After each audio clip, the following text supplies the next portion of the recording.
بسم اللہ الرحمن الرحیم۔ السلام علیکم۔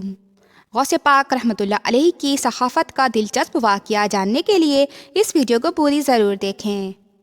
ایک بار حضور غوث اعظم دریائے دجلہ پر کھڑے تھے کہ آپ نے دیکھا کہ ایک غریب رو رہا ہے، تو آپ اس کے پاس گئے اور فرمایا کہ کیوں روتے ہو؟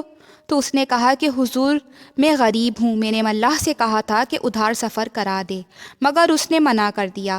میں اس لیے رو رہا ہوں کہ اگر میرے پاس پیسے ہوتے تو میں یوں اس طرح رسوا نہ ہوتا۔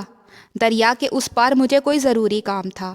حضور غوث اعظم دوڑے گئے اور 100 دینار لائے، اور واپس جب وہ ملہ آیا تو اسے وہ 100 دینار دے کر کہنے لگے کہ پکڑ یہ 100 دینار، اور آج کے بعد کبھی کسی غریب کو منع نہ کرنا، جو غریب ملے اسے عبدالقادر کے کرائے پر سفر کرا دینا۔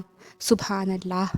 سامعین، یہ ہیں ہمارے غوث پاک اور ان کی ثقافت۔ آپ پوری زندگی آپ کی ثقافت سے بھری ہوئی ہے، اور آج بھی آپ کا آستانہ ثقافت بانٹ رہا ہے۔ خدا کے فضل سے ہم پر ہے سایہ غوث اعظم کا، خدا کے فضل سے ہم پر ہے سایہ غوث اعظم کا، ہمیں دونوں جہاں میں ہے سہارا غوث اعظم کا۔ شکریہ، اللہ نگہبان۔